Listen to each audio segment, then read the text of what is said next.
Hello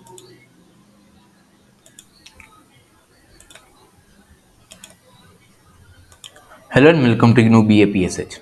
तो आज हम BPSC 101 का यूनिट नंबर 4 का पार्ट 2 देखने वाले हैं, जिसमें हम देखने वाले हैं कि मैक्स वेबर ने ब्यूरोक्रेटिक अप्रोच में क्या क्या लिखे रखा हुआ है। और इसी पार्ट में हम देखेंगे कि मैक्स वेबर के जाने के बाद ऐसे कौन कौन से स्कॉलर्स आते हैं जो कि ब्यूरोक्रेसी के बारे में लिखते हैं।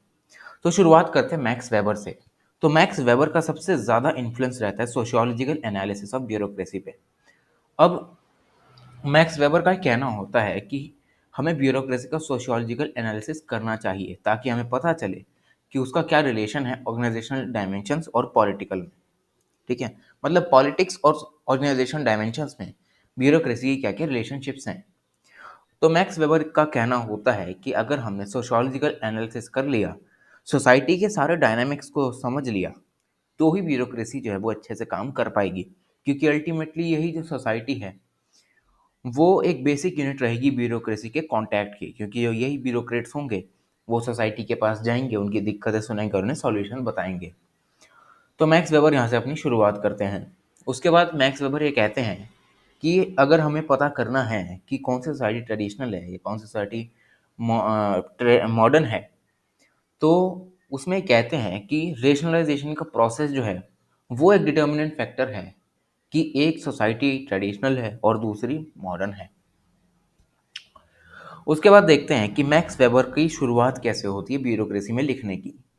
तो सबसे पहले जो मैक्स वेबर होते हैं वो एक बुक पब्लिश करते हैं जो कि होती है the Protestant ethic and the spirit of capitalism. ये एक आउटस्टैंडिंग वर्क माना जाता है ब्यूरोक्रेसी को लेकर।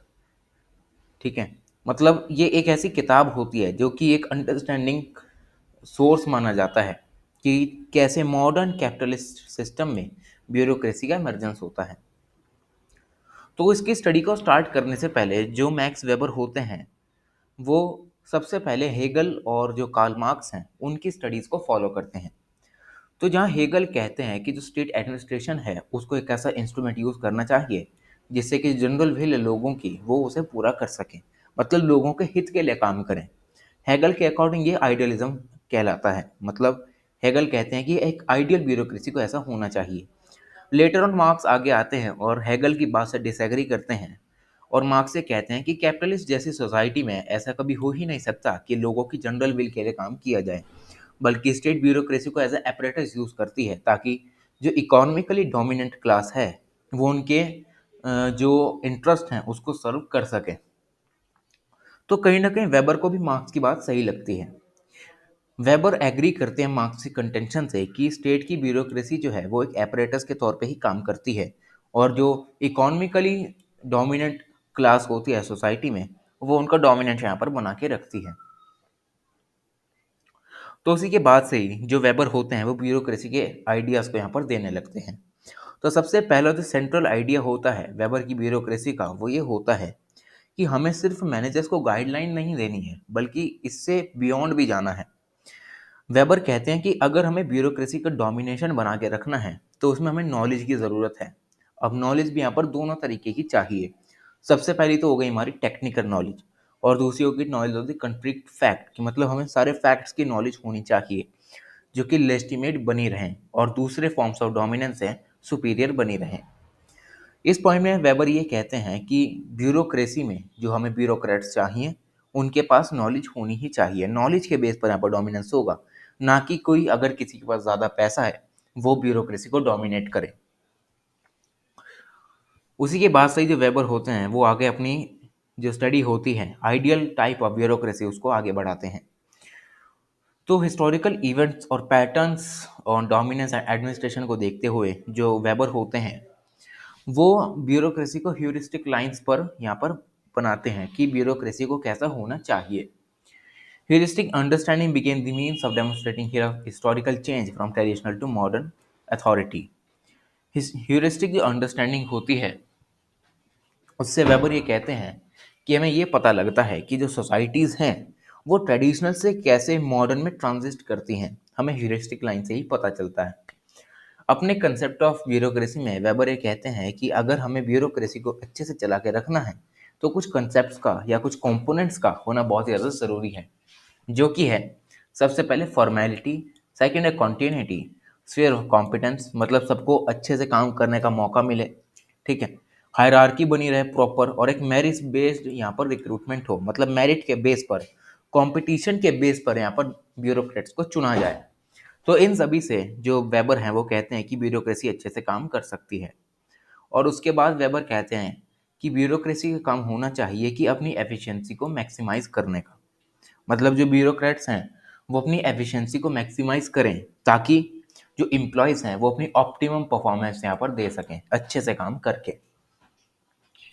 उसके बाद मैक्स वेबर का कहना होता है कि जो ब्यूरोक्रेसी हमने यहाँ तक बनाई है उसका ये भी काम होता है कि जो मॉडर्न सोसाइटीज़ में कॉम्प्लेक्सिटीज़ बढ़ती जा रही हैं क्योंकि विद टाइम चेंजेस आते रहते हैं, तो जो ब्यूरोक्रेसी है उसको मॉडर्न सोसाइटीज़ की कॉम्प्लेक्सिटीज़ को भी केटर करना आना चाहिए। ऐसा नहीं होना चाहिए कि वो पुराने ख्यालातों में जीते रहें और यहाँ चेंज आ जाए और ब्यूरोक्रेसी किसी की काम ना रहे। उसके बाद वेबर कहते हैं कि ऑर्गेनाइजेशनल डिसीजंस जो होते हैं, जो भी ब्यूरोक्रेट्स यहाँ पर डिसीजंस लें किसी भी ऑर्गेनाइजेशन में, तो वह न्यूट्रल हों, ठीक है, अनबायस्ड हों। ऐसा नहीं होना चाहिए कि किसी ने सामने से पैसे दिखाए और हमने उसके फेवर में यहाँ पर डिसीजन सुना दिया। हमें न्यूट्रल होकर यहाँ पर काम करना चाहिए, ठीक है, ना कि किसी की इमोशनल एस्पेक्ट्स में या इरेशनल होकर हम यहाँ पर काम अपना करने लगे। तो ये बात होती है हमारे आइडियल टाइप ऑफ ब्यूरोक्रेसी की, कि मैक्स वेबर के अकॉर्डिंग जो ब्यूरोक्रेसी है वो ऐसी ही होनी चाहिए, एक ये आइडियल है। अब उसके बाद वेबर की जो थ्योरी होती है आइडियल टाइप ऑफ ब्यूरोक्रेसी की, उसको क्रिटिसिज्म भी सहना पड़ता है। जो ये लोग होते हैं, क्रिटिक्स जो लोग होते हैं, वो ये कहते हैं कि ये जो थियरी है, ये आइडियल टाइप है, ये एम्पिरिकली कहीं भी दिखाई नहीं देता, ठीक है, कोई भी प्रैक्टिकल टर्म्स में हम इसको देख ही नहीं सकते। किसी भी अगर हम कहीं भी जाएं तो हमें रियलिटी में ये सब दिखाई नहीं देता, किसी का कोई कनेक्शन ही नहीं है इसके बीच में। और कुछ क्रिटिक्स ये भी कहते हैं कि इसकी वजह से जो स्ट्रक्चर्स होते हैं वो रिजिड बन जाते हैं, क्योंकि वेबर कहते हैं कि हमें अपनी जो ब्यूरोक्रेसी है उसमें हायरार्की बनाकर रखनी चाहिए। तो कुछ क्रिटिक्स इसको भी एक पॉइंट मानकर इसको क्रिटिसाइज करते हैं। और उसके बाद ये कहते हैं कि अगर हमने स्ट्रक्चर बना दिए उस पर खर्चा भी ज़्यादा होने लगेगा लोगों की मेंटेनेंस के लिए, ठीक है। और उसके बाद जो पर्सनल यहाँ पर जो लोग हैं वो काम कर रहे होंगे, वो अगर रिजिड स्ट्रक्चर्स हुए तो वो फंक्शनिंग को डोमिनेट करना शुरू कर देंगे, क्योंकि दूसरों को आगे आने का मौका मिलेगा ही नहीं। पब्लिक स्क्रूटिनी से ये एलिनेट हो जाएंगे, मतलब पब्लिक से दूर चले जाएंगे। तो ये कहना होता है मैक्स वेबर की आइडियल टाइप ऑफ ब्यूरोक्रेसी के क्रिटिक्स का। अब नेक्स्ट आता है हमारे पास implications of Weber's bureaucratic theory. तो अभी भी वेबर जो है वो शांत नहीं रहते हैं। वेबर कहते हैं कि मेरी जो थियोरी है वो क्लैरिटी देती है। ये थियोरी मैंने ऐसे ही नहीं बनाई, ये टेक्निकल सोफिस्टिकेशन से बनाई है। मैंने अच्छे से स्टडी की है ब्यूरोक्रेसी की, उसके बाद मैंने थियोरी दी है। वेबर एक क्लेम करते हैं कि ये जो थियोरी है मेरी ब्यूरोक्रेसी की, वो सिर्फ गवर्नमेंट ब्यूरोक्रेसी तक सीमित नहीं है, वो बाकी सारी मॉडर्न ऑर्गेनाइजेशन पर लगती है जो कि सोशली इकोनॉमिकली यहाँ पर एक्टिव रहती हैं। उसके बाद वेबर ये कहते हैं कि जो रूल्स एंड रेगुलेशंस होती हैं वो हर किसी पर यहाँ पर अप्लाई किए जाते हैं बिना किसी डिस्क्रिप्शन से, ठीक है। और उसके बाद लास्ट में वेबर ये कहते हैं कि हमने इस ब्यूरोक्रेटिक थियरी में ये भी लिखा हुआ है कि जो अथॉरिटी है ब्यूरोक्रेसी की वो लॉ से डिराइव की गई हो, ताकि आर्बिट्रेरीनेस का कोई यहाँ पर स्कोप रहे ही ना। क्योंकि अगर हमने ब्यूरोक्रेसी में लॉ से पावर नहीं ली तो वो एक ब्यूरोक्रेट जो है वो अपनी मनमर्जी करना चालू कर देगा। उसने चालू कर दिया तो वो एक ना एक दिन डिक्टेटर भी बन जाएगा। इससे होगा क्या, पब्लिक का कल्याण होने से तो दूर, पब्लिक और बर्बाद हो जाएगी। तो ये मैक्स वेबर जो होते हैं उनका ही कहना रहता है। और उसके बाद ये कुछ मैकेनिज्म भी शेयर करते हैं कि किससे हम जो मिसयूज़ है अथॉरिटी का उसे हम लिमिट कर सकते हैं। तो इसमें कुछ बताया गया है जैसे कि सेपरेशन ऑफ पावर्स। अगर एक आदमी के पास हमने पावर दे दी कि वो फाइनेंस भी संभालेगा, वो पॉलिटिक्स भी संभालेगा, वो सोसाइटल चेंजेस भी देखेगा, सोसाइटी के पास भी कांटेक्ट में रहेगा, तो इससे होगा क्या कि एक ही आदमी के पास इसमें सारी पावर आ जाएगी, वो किसी और को अपने सामने टिकने ही नहीं देगा। इसीलिए अथॉरिटी का मिसयूज़ ना हो इसलिए हमें जो पावर्स हैं उसको सेपरेट कर देना चाहिए। फाइनेंस को अलग देखे, पॉलिटिक्स को अलग देखे, सोसाइटी कोई अलग देखे, कल्चर कोई अलग देखे। तो ये सब वेबर यहाँ पर डिस्क्राइब करते हैं। अब हम देखते हैं कि वेबर के जाने के बाद ऐसी कौन कौन सी अप्रोचेज हैं जो ब्यूरोक्रेसी के बारे में आती हैं। जिसमें सबसे पहली अप्रोच आती है हमारी पब्लिक चॉइस अप्रोच।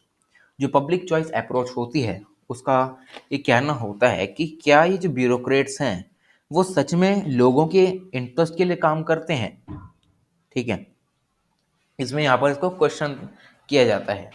इसमें पूछा जाता है कि क्या जो ये ब्यूरोक्रेट्स हैं वो पब्लिक इंटरेस्ट के ट्रस्टीज हैं या नहीं। इस अप्रोच में प्रॉब्लम्स का यहाँ पर पॉइंट देखा जाता है कि कौन कौन सी ऐसी प्रॉब्लम्स हैं जो कि वेबर की थ्योरी में पाई गई और उससे क्या क्या सॉल्यूशंस हम देख सकते हैं। तो सबसे पहले देखते हैं कि इस स्कूल ऑफ थॉट के कौन कौन से यहाँ पर एडवोकेट्स रहते हैं। तो सबसे पहले आता है हमारे पास गॉर्डन टोलॉक।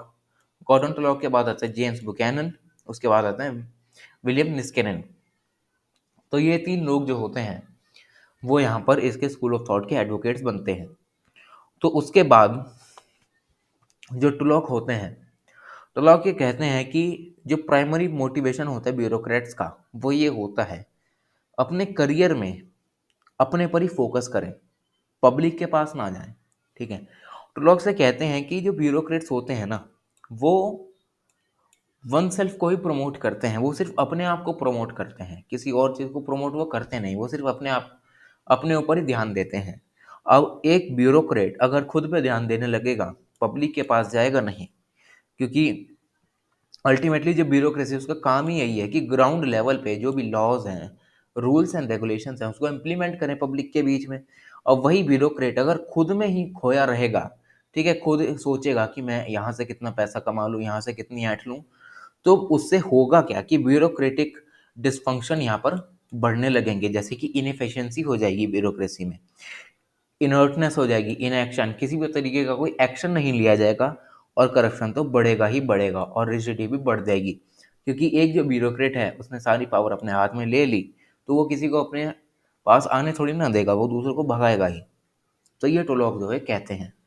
उसके बाद टोलॉक ये कहते हैं कि अगर हमें इस चीज़ को रोकना है तो हमें एक्सटर्नल स्क्रूटनी करने की भी ज़रूरत है। मतलब हमें एक्सटर्नल चेक्स और बैलेंसेस देखने चाहिए, कि हमें देखना चाहिए कि हम एक ऐसी बॉडी बनाएं इंडिपेंडेंट हो जो कि वो इन सभी ब्यूरोक्रेट्स या ब्यूरोक्रेसी पर ध्यान रखे कि कर क्या रहे हैं। ठीक है, क्या कोई घपलेबाजी कर रहे हैं, कहीं करप्शन कर रहे हैं, कहीं इनएफिशिएंट हो रहे हैं। तो इन सभी से होगा क्या कि एक हम क्या कर सकते हैं कि हम ये देख सकते हैं कि किसी डिपार्टमेंट के पास एब्सोल्यूट कंट्रोल तो नहीं आ रहा क्या। अगर एक डिपार्टमेंट के पास एब्सोल्यूट कंट्रोल आ गया सारे डिसीजंस पर, वो अपने आप ही इनएफिशिएंट हो जाएगा। ठीक है, तो टू लोग इसके लिए कहते हैं कि हमें एक्सटर्नल स्क्रूटनी इंश्योर करनी चाहिए कि किसी भी आदमी के पास, किसी पर्सन के पास डिपार्टमेंट की एब्सोल्यूट कंट्रोल ना आ जाए। तो इन शॉर्ट अगर हम देखें तो जो पब्लिक चॉइस अप्रोच होती है इसका मेन जो टोन होता है वो होता है कि हमें गवर्नमेंट को डिसेंट्रलाइज करना है। ठीक है, गवर्नमेंट की जो भी ब्यूरोक्रेसीज हैं उनको एजेंसीज में बांटना है जो कि अपने अपने अलग अलग सब्जेक्ट्स को यहाँ पर अप्रोच कर सकें। अब नेक्स्ट आता है हमारे पास जनरल थ्योरी ऑफ ब्यूरोक्रेसी। अब जो जनरल थ्योरी ऑफ ब्यूरोक्रेसी होती है वो देते हैं इलियट जेक्स। अब इलियट जेक्स एक सोशल साइंटिस्ट होते हैं, वो अपनी book a general theory of bureaucracy में लिखते हैं कि जो ब्यूरोक्रेटिक ऑर्गेनाइजेशंस होती हैं वो एक इंडिस्पेंसिबल एंटिटी होते हैं, मतलब ये उन्हें अच्छा मानते हैं। इलियट ये कहते हैं कि हम इन्हें कभी भी अपनी सोसाइटी से निकाल नहीं सकते हैं, क्योंकि अल्टीमेटली जो ये रूल्स एंड रेगुलेशन लेजिस्लेचर जब बन के आते हैं तो ब्यूरोक्रेसी एक तरह का एग्जीक्यूटिव ही है। ठीक है, तो एग्जीक्यूटिव का काम क्या होता है, जो लेजिस्लेचर ने रूल बनाए उसको वो ग्राउंड पर यहाँ पर इम्प्लीमेंट करे। अगर हमने इनको ही हटा दिया तो रूल्स क्या इम्प्लीमेंट होंगे। तो इसी को देखते हुए इलियट जो है इसको एक इंडिस्पेंसिबल एंटिटी बताते हैं। उसके बाद इलियट जेक्स जो होते हैं वो एक थियोरेटिकल कंस्ट्रक्शन भी करते हैं कि कैसे सोशल इंस्टीट्यूशंस और ह्यूमन नेचर जो है वो ब्यूरोक्रेसी को यहाँ पर इन्फ्लुएंस करता है। तो सबसे पहला पॉइंट जो जेक्स कहते हैं वो कहते हैं कि हमें एक इंटरेक्टिव पार्टिसिपेशन की पहल यहाँ पर शुरू करनी चाहिए on constitutional grounds when at least one source of authority at every community level. मतलब हमें एक इंटरेक्टिव पार्टिसिपेशन करना चाहिए कॉन्स्टिट्यूशनल ग्राउंड्स पर जहाँ पर जो अथॉरिटी का सोर्स है वो हर एक कम्युनिटी लेवल से आए। जैसे कि एक कम्युनिटी आ गई ऑफिस की, तो वहाँ से कोई एक रिप्रेजेंटेटिव आ गया, एक आ गया स्कूल का, उसके बाद कुछ गवर्नमेंट हॉस्पिटल्स के आ गए। ठीक है, वो सारे एक साथ आएँ, इंटरैक्ट करें, अपनी प्रॉब्लम्स बताएं और ब्यूरोक्रेट्स जो हैं उनकी प्रॉब्लम्स का सॉल्यूशन दें। तो जेक्स इस बात पर यहाँ पर फोकस करते हैं। और उसके बाद जो जेक्स होते हैं वो कहते हैं कि अगर हमें इनको सेलेक्ट करना है तो कंपटीशन कराना पड़ेगा। ठीक है, और कंपटीशन भी यहाँ पर दो तरीके का देते हैं। सबसे पहला कंपटीशन होता है सर्विस प्रोवाइडिंग कंपटीशन। इस टाइप के कंपटीशन में ये देखा जाता है कि जो फ्री मार्केट सोसाइटीज होती हैं वो कंज्यूमर नीड्स को फुलफिल कर पा रही हैं कि नहीं। और दूसरा होता है लेबर एक्सप्लॉटेटिव कंपटीशन, मतलब इस कंपटीशन में हमें एग्जिस्टिंग मार्केट से चीपेस्ट लेबर यहाँ पर निकालनी होती है। तो ये दोनों पॉइंट से कुछ हम ये देख सकते हैं कि जो जेक्स हैं वो दो तरीके की यहाँ पर जो कंपटीशन है उसके बारे में हमें बताते हैं। सबसे पहला होता है सर्विस प्रोवाइडिंग कंपटीशन, कि सर्विस कैसी प्रोवाइड की जा रही है। फ्री मार्केट की जो सोसाइटीज़ हैं क्या वो कंज्यूमर की नीड्स को कैटर कर पा रही हैं कि नहीं। और उसके बाद आता है लेबर एक्सप्लॉटेटिव कंपटीशन, मतलब इसमें चीपेस्ट लेबर, मतलब सस्ते से सस्ता जो लेबर है वो हमें कैसे एक्सट्रैक्ट यहाँ पर कर सकते हैं। तो उसके लिए यहाँ पर ये दो तरीके का कंपटीशन बताते हैं। और उसके बाद जेक्स जो होते हैं वो एक सिंपल सा एक सॉल्यूशन देते हैं कि जो स्टेट है जहाँ पर मिक्स्ड इकोनॉमी को फॉलो किया जाता है वहाँ पर जो ब्यूरोक्रेटिक सिस्टम है उसको रूल ऑफ लॉ से मैंडेट कर दिया जाए। ठीक है, मतलब रूल ऑफ लॉ से उसको बांध दिया जाए, ऐसा ना हो कि वहाँ पर आर्बिट्रेटनेस चलने लगे। अब रूल ऑफ लॉ से होगा क्या कि इसे हम ऐसा फोर्स की तरह यूज कर सकते हैं ताकि जो भी डिस्क्रिमिनेशन हो रहा है विद इन दिस सोसाइटी हम उसे चेक कर सकें। According to Jakes, the underlying idea is to liberate humans from the exploitative work. जेक्स की थियोरी का सबसे बड़ा ये एक सेंट्रल पॉइंट होता है कि ये चाहते हैं कि जिस भी तरीके का एक्सप्लॉटेटिव वर्क हो रहा है हमें ह्यूमंस को उनसे लिबरेट करना है, while at the same time providing quality services, और उसी के साथ साथ हमें क्वालिटी सर्विस को भी यहाँ पर प्रोवाइड करना है। In line with humanizing bureaucracy, Jakes mentions about two major social requirements. अब इलियट जेक्स की जो ये थियरी होती है इसमें हम मेन कंक्लूजन ये ड्रॉ कर सकते हैं कि हमें जो ब्यूरोक्रेसी है उसको ह्यूमेन बनाना है, उसको ह्यूमनाइज करना है। हमें किसी भी तरीके का कोई एक्सप्लॉयटेशन नहीं करना है कि बंदूक की नोक पे हम किसी से काम करवा रहे हैं पूरे पूरे दिन 12-12 घंटे, 15-15 घंटे, और उसको वेजेस बहुत कम दे रहे हैं कि उसका 2 दिन का भी काम चल जाए। तो इलियट जेक्स की थियोरी ये कहती है कि हमें किसी भी तरीके का कोई एक्सप्लॉयटेशन करना ही नहीं है। हमें जिस भी तरीके का कोई अगर एक्सप्लॉयटेटिव वर्क हो रहा है तो वहाँ से ह्यूमंस को लिबरेट करना है और उन्हें क्वालिटी सर्विसेज प्रोवाइड करनी है। तो इसी को देखते हुए सोशल रिक्वायरमेंट्स भी यहाँ पर जेक्स बताते हैं। उसमें सबसे पहला ये होता है कि हमें ये इंश्योर करना चाहिए कि जो एम्प्लॉय हैं वो अपनी कैपेसिटी से वर्क करें। ऐसा नहीं होना चाहिए कि जो एक एम्प्लॉय है वो ज़्यादा पैसा कमाने के चक्कर में अपनी कैपेसिटी से ज़्यादा वर्क कर रहा है और अगले दिन वो छुट्टी लेके घर पड़ा हुआ है। सेकंड है कि to ensure an equitable relationship between work and remuneration, he points at that to meet the requirements bureaucracy is expected to delineate the criteria for individual accountability. अब अगर हमें वर्क और रीन्यूमरेशन के बीच में इक्विटेबल रिलेशनशिप रखनी है तो पॉइंट आउट करते हैं कि जो ब्यूरोक्रेसी है वो क्या करे कि इंडिविजुअल की जो अकाउंटेबिलिटी है उसको बनाकर रखें। तो ये जो पॉइंट्स होते हैं यहाँ पर इलियट जेक्स की थ्योरी में हमें देखने को मिलते हैं। उसके बाद आता है वे फॉरवर्ड, मतलब इसका कंक्लूजन निकला क्या। तो इसके कंक्लूजन में हम ये 3-4 पॉइंट्स को लिख सकते हैं, जैसे कि कोई भी सिंगल अप्रोच जो है वो एडिक्वेटली ब्यूरोक्रेसी को यहाँ पर डेवलप करने के लिए है ही नहीं। ठीक है, किसी भी सिंगल अप्रोच से हम ये नहीं कह सकते कि जो ब्यूरोक्रेसी है वो हाँ भाई यहाँ ये बिल्कुल सही बैठती है। तो इसको ध्यान में रखते हुए कोई भी सिंगल अप्रोच को हम यूज़ नहीं कर सकते। उसके बाद bureaucracy market and constitution bureaucracy are alternative based on hierarchy performance measurement and cooperation. अब इसमें यही बताया जाता है कि किसी थियोरी में या तो हायरार्की की बात की जाती है, किसी थियोरी में परफॉर्मेंस मेजर की बात की जाती है, किसी थियोरी में कॉपरेशन की बात की जाती है। हर एक थ्योरी सिर्फ एक एक सेंट्रल पॉइंट का पकड़ के चलती है और उसी को ही प्रमोट करती रहती है।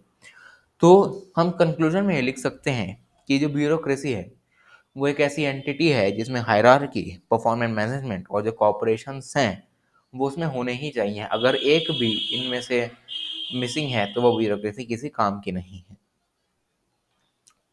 और अगर हम फेडरलिस्टिक सोसाइटीज़ की बात करें जहाँ पर कॉम्प्लेक्स सिस्टम रहते हैं, कॉम्प्लेक्स सिस्टम यहाँ पर ऑपरेट होते हैं, तो वहाँ पर जो सिटीजन्स की नीड होती हैं उनको भी यहाँ पर केटर करना चाहिए। तो ये कुछ हमारे पॉइंट्स निकल कर आते हैं कंक्लूजन में। तो इसी के साथ जो हमारा यूनिट होता है वो यहाँ पर ख़त्म हो जाता है। Thank you so much.